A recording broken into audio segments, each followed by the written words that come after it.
প্রেমিকা না থাকলে দিতে হবে ট্যাক্স। সিঙ্গেলদের এবার কি হবে দেখেছেন এমন অদ্ভুত নিয়ম? প্রেমিকা না থাকলে এবার পকেট থেকে খসবে টাকা। কিন্তু কেন? তাহলে কি সত্যি এবার থেকে সিঙ্গেল ছেলেরা ট্যাক্স দেবেন? জানুন। বর্তমান যুগে প্রতিটা মানুষকে প্রায় সবকিছুর জন্যই একটা ট্যাক্স দিতে হয় দেশের সরকারকে। রাস্তায় কোনো কিছু কিনতে গেলেও কিংবা কোনো হোটেলে খেতে গেলেও ট্যাক্স দিতে হয়।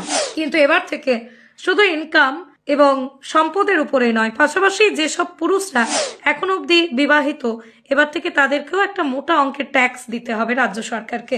হ্যাঁ, এবার থেকে এমনই অদ্ভুত কর চালু করলো সরকার। অবাক হলেও এটাই সত্যি। এমনকি ট্যাক্স ব্যবস্থা ইতিমধ্যেই বহুদিন থেকে চলছে আমেরিকার মিসৌরি শহরে, যেখানে যে সমস্ত 21 থেকে 50 বছর বয়সী ব্যাচেলার পুরুষরা রয়েছেন তাদের প্রত্যেকের কাছ থেকে প্রায় $1 করে ট্যাক্স সরকার আরোপ করেন। আর এই ব্যবস্থা একেবারেই নতুন নয়, প্রায় কয়েকশো বছর আগে থেকেই এমন ট্যাক্সের ব্যবস্থা চলছে আমেরিকার মিসৌরি শহরে। 1821 সালে এই ট্যাক্স দেওয়া শুরু হয়। 21 থেকে 50 বছর বয়সে এমন অনেক পুরুষরাই আছেন যারা বিয়েই করতে চান না কিংবা কোনো প্রেম ভালোবাসাতেও বিশ্বাস করেন না, যার ফলে দেশের জনসংখ্যা কমতে থাকে দিনের পর দিন। দেশের সরকার যাতে অনুমতিও দেয়, কিন্তু এইসব পুরুষদের একটি বাৎসরিক ট্যাক্স দিতে হয়।